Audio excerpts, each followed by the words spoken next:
आपसे एक बात करना चाहता था, वो थी कि ये जो है ब्लास्फेमी लॉ जो है, जी इसकी कुरान की में कोई रूम है इसके लिए? इसको बैकअप करता है blasphemy Quran? Law blasphemy law के लिए कुरान में रूल अभी कुछ दिन पहले ये बात आई थी। सही मुस्लिम साहब, आपको याद है मैंने शायद ये कहा था कि कुरान की इस आयत से साबित होता है। इस वक्त मेरे जहन से वो बात निकल रही है, लेकिन बहरहाल ये कि हदीस तो क्लियर है, कुरान में भी इसकी तरफ इशारा मिलता है। मेरे जहन से इस वक्त ये बात निकल रही है। I am sorry.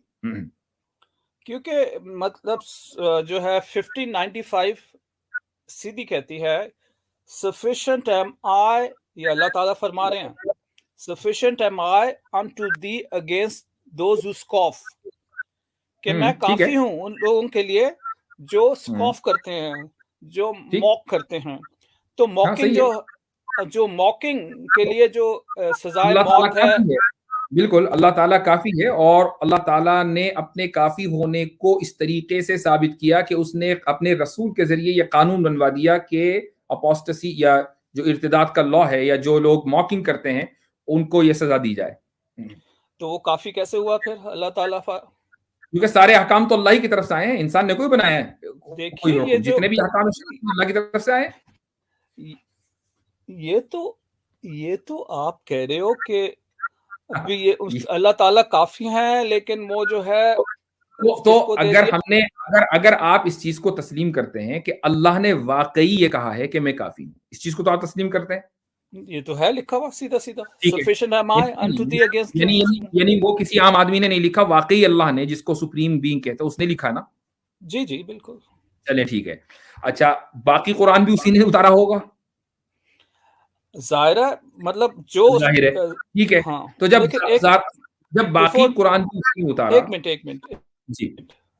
देखिए, बाकी कुरान भी उसने उतारा होगा, और जो उसके करेक्टरिस्टिक को डिस्प्ले करता है उसको मानने की जरूरत है। जो उसके करेक्टरिस्टिक को डिस्प्ले नहीं करता, we have to be very careful in accepting those okay. things. मा आताकुमुर रसूलु फखुजूहु व मा नहाकुम अन्हु फंतहु, ये उसके कैरेक्टरिस्टिक को रिफ्लेक्ट करता है या नहीं करता? बेसिकली ये तो कहा गया है अपने सूरह निसा में, लेकिन आगे ये भी लिखा हुआ है कि I have not sent you to go against them who turn away. हाँ, ठीक है, दैट्स फाइन। आपने एक रियास यानी अगर मान लें कोई आदमी इस्लाम कबूल नहीं कर रहा है, उसने इनकार कर दिया इस्लाम कबूल करने से, तो रसूल को ये इख्तियार नहीं दिया गया कि वो जबरदस्ती किसी को इस्लाम कबूल करवा दें। ठीक है। लेकिन रसूल ने यह जरूर कहा है कि एक रियासत की जो पॉलिसी है, जब वो ये है कि आप इस्लाम कबूल करने के बाद उसको डिनाउंस नहीं कर सकते, एक स्टेट पॉलिसी है। तो उस स्टेट पॉलिसी के खिलाफ जो आदमी जाएगा उसको सजा मिलेगी, ये रसूल ने कह दिया। और कुरान ये कह रहा है कि मा आताकुमुर रसूलु फखुजूहु व मा नहाकुम अन्हु फंतहु। तो आपका जो केस है वो ये है कि ये खुदाई जो कैरेक्टरिस्टिक है उसके मुताबिक अगर कोई आयत होगी मैं लूंगा, या वरना नहीं लूंगा। तो ये जो आयत है ये खुदाई कैरेक्टरिस्टिक के मुताबिक है या नहीं है? अगेन खुदाई करेक्टरिस्टिक के मुताबिक तो तब है जब उसके फजल और रहम पे उतरेगी वो पूरी। जब उसके रहम और फजल को डिस्प्ले नहीं करेगी, तो then we have okay, to ponder over it. Okay, that's very good point.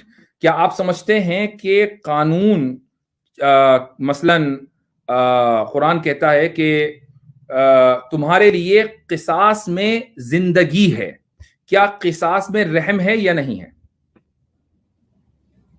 जी हाँ, बिल्कुल है। अगर एक है ना? वो इसका मतलब ये हुआ कि किसास में भी मर्डर ही होता है बाय द वे, लेकिन वो स्टेट की जिम्मेदारी पर होता है। उसमें भी रहम होता है उसके लिए कि जिसका कत्ल हो चुका है। ठीक है। वंस इसका इट्स मतलब ये हुआ कि हर कत्ल जो है, ये जरूरी नहीं है कि वो मर्सी के खिलाफ हो। बास कत्ल ऐसे भी होते हैं जो ऐन मर्सी के मुताबिक होते हैं, और उसमें अपोस्टेसी लॉ भी आता है।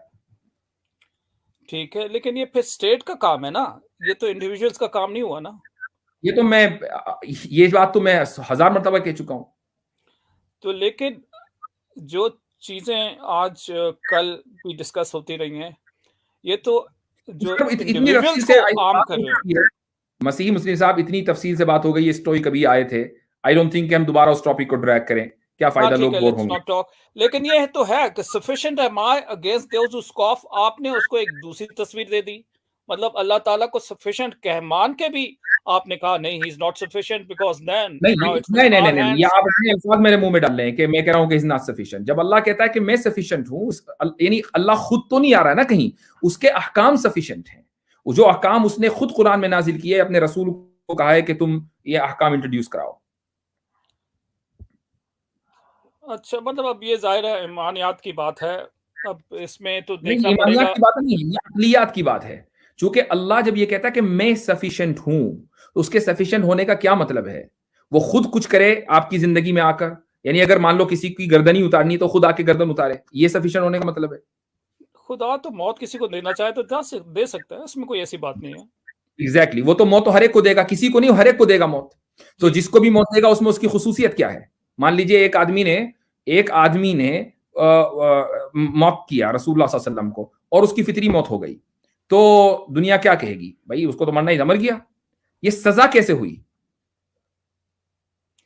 हाँ, वो सजा जो है अपनी जगह ठीक है, जब एक स्टेट ने वेरीफाई कर दिया है, सब कुछ हो गया है, तो वो सजा तो अपनी जगह है। लेकिन जब एक चीज को जिसको कहते हैं कि फ्री एक्सप्रेशन, ठीक है, उसको कर्टेल किया जाए, तो दैट इज अगेंस्ट सही ह्यूमन नेचर। सॉरी, मसीही मुस्लिम साहब, आप जब फ्रीडम ऑफ एक्सप्रेशन की बात करते हैं, तो फ्रीडम ऑफ एक्सप्रेशन अनलिमिटेड नहीं होती है, उसकी लिमिटेशंस हैं। दुनिया के आई किसी भी एग्री, मुल्क में आई उसकी एग्री। लिमिटेशन, तो इस्लामी रियासत में उसकी ये लिमिटेशन है।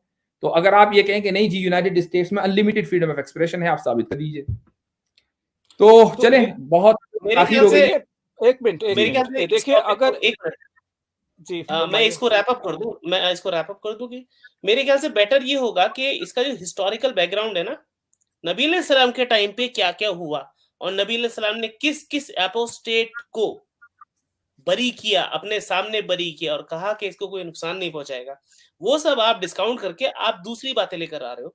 तो मेरे ख्याल से इसका हिस्टोरिकल एक कॉन्टेक्स्ट है, उसको भी थोड़ा सा आप खुद स्टडी करने के बजाय इसके कि मैं बयान करूं यहाँ पर, वो अच्छा नहीं लगता बार बार। देखिए, तो आपने ऐसी बड़ी चीजें ना अच्छी हो। बात की, आपने बड़ी अच्छी बात की कि उन्होंने जो डिस्काउंट किया, अब डिस्काउंट का जो फैक्टर है उसको तो आप लाते नहीं हो, राइट? वो भी तो उसको भी डिस्प्ले करो ना, उस डिस्काउंट क्या फैक्टर को। फैक्टर था? आप एक पर्टिकुलर इंसिडेंट कोट कीजिए, मैं बता दूं फिर जितना मुझे नॉलेज है। देखिए, अगर कोट कीजिए आप। उन्होंने लोगों को कहा कि इस I don't have a particular instant to quote it right away, लेकिन उन्होंने कई जगह कहा जाने दो, don't take action against this thing, लेकिन उन्होंने तो कहा कि डोंट टेक एक्शन, लेकिन अभी एक्शन लिया जाता है। हाँ, तो स्टेट को पार्डन का हक है ना। चलो ठीक है, I'm saying that, मतलब लेकिन मतलब आप आप आप ये हेड ऑफ द स्टेट से आप हेड ऑफ द स्टेट से ये हक कैसे ले सकते हैं? देखिए, आप जो बात कर रहे हैं, अब यहाँ पे जो फ्रीडम है, आप यूएसए में बैठे, you are in Chicago, I am in New York, right? अब यहाँ पे आप हर आदमी को एक एक्सप्रेस करने का पूरा पूरा मौका दिया जाता है, and this is why people like to move to the western countries, to America, क्योंकि फ्रीडम ऑफ एक्सप्रेशन है। कोई भी अगर एक आदमी को वहाँ चॉइस दी जाए कि आप सऊदी अरेबिया जाओगे, कि आप मिडल ईस्ट जाओगे, कि आप यूएसए जाओगे, western, and the thing is everybody is going to be opting for the European countries और टू फॉर अमेरिका। मेरे आप दो बच्चे, मिक्स आप लोग यहाँ कर देते हैं। मैं आपको मुख्तसर बात, चूंकि मैं फिर खत्म करूंगा, बहुत टाइम हो गया है, आई हैव टू देखिए लॉग मैं ऑफ। कंप्लीट कर दूं, एक मिनट। एक मिनट मैं यहाँ पर आपको इस कॉन्सेप्ट को क्लियर कर दूं, क्योंकि ये बात बात चीज आती है और इससे पहले भी मैंने इसको क्लियर किया है। वो ये कि आप लोग जब वेस्टर्न कंट्रीज के फ्रीडम ऑफ एक्सप्रेशन की बात करते हैं ना, तो फौरन आप लोग मजहब को बीच में लाते हैं कि देखो आप किसी भी मजहब को इख्तियार कर सकते हैं, मजहब को छोड़ सकते हैं, कोई भी कल्चर अपना सकते हैं, वगैरह वगैरह। भाई ये चीज जो है एक लिबरल सेक्युलर डेमोक्रेटिक कंट्री या उसके कॉन्स्टिट्यूशन के डोमेन में आती ही नहीं है। आप उन कंट्रीज में, अमेरिका, फ्रांस, इंग्लैंड, जरा फ्रांस चले जाइए, फ्रांस में आप सेक्युलरिज्म के खिलाफ बोल के दिखाइए, आपको डिपोर्ट कर दिया जाएगा। आप मजहब के खिलाफ बोल कर दिखाइए, आपको डिपोर्ट नहीं किया जाएगा, क्योंकि मजहब जो कॉन्स्टिट्यूशन है उसके डोमेन में नहीं आता है। यही मैं कह रहा हूं कि जब आप लिबरल या डेमोक्रेसीज में होते हैं, तो आप उनके डोमेन में रहकर जब आप उनकी मुखालफत करेंगे, तो एकदम स्टेट एक्टिव होगा और आपको पनिश करेगा। आप उसके डोमेन से बाहर निकलकर मुखालफत करते रहिए, नो प्रॉब्लम। इसी तरीके से जब आप एक इस्लामी रियासत में आएंगे और आप वहां पर आकर मसलन किसी कल्चर की मुखालफत करें, आप किसी शख्स की मुखालफत करें, आप किसी राय से डिसएग्री करें, नो प्रॉब्लम। इस्लाम को या इस्लामी रियासत को कोई मसला नहीं है। लेकिन जब आप इस्लामी रियासत की जो पॉलिसी है, स्टेट पॉलिसी, उसकी मुखालफत करेंगे तो फौरन स्टेट जो है हरकत में आ जाएगा। तो ये तो सारी दुनिया का कानून है भाई। नहीं, देखिए आपने एक बिल्कुल उस मुल्क को जिधर दुनिया भागी आ रही है, यूएसए की मैं बात कर रहा हूँ, ठीक है।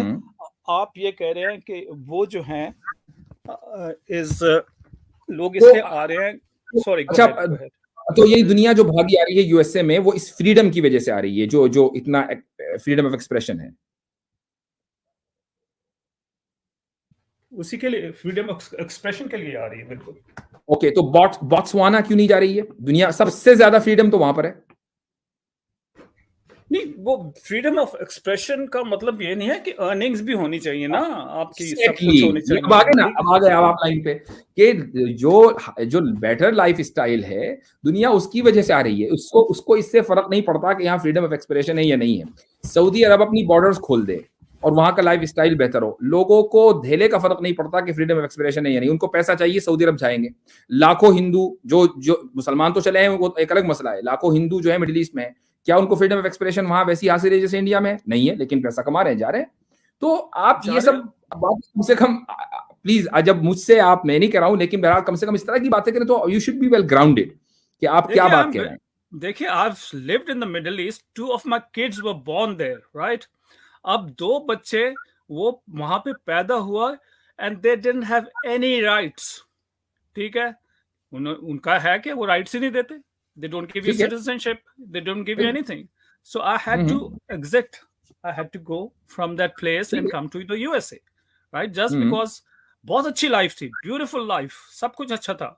और यकीन जाने अगर वो देते इस टाइप की सिटीजनशिप तो मैं हो सकता है उधर ही इस वक्त होता, दुबई में। तो अगर आपको वो सिटीजनशिप देते तो आपको फ्रीडम ऑफ एक्सप्रेशन मैटर ना करता, लिमिटेड फ्रीडम ऑफ एक्सप्रेशन। तो इसका मतलब तो ये हुआ ना कि आप भी पैसे की खातिर, माल की खातिर या बेहतर लाइफ स्टाइल की खातिर गए हैं। आपने, you didn't think for a second कि मुझे फ्रीडम ऑफ एक्सप्रेशन चूंकि यूएस में हासिल है इसलिए मैं यूएस जा रहा हूं।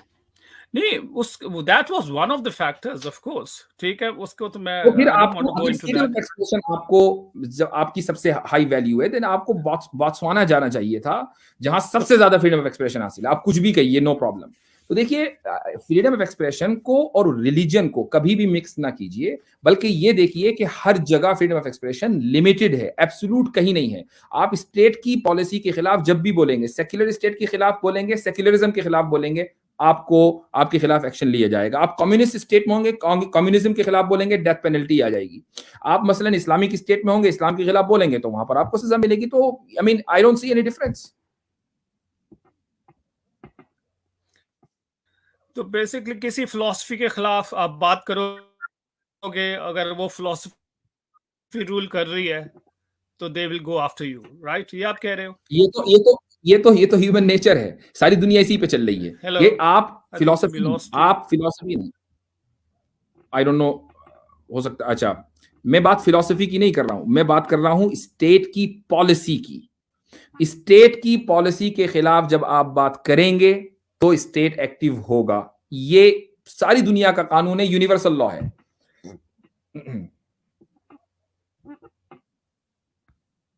ठीक है,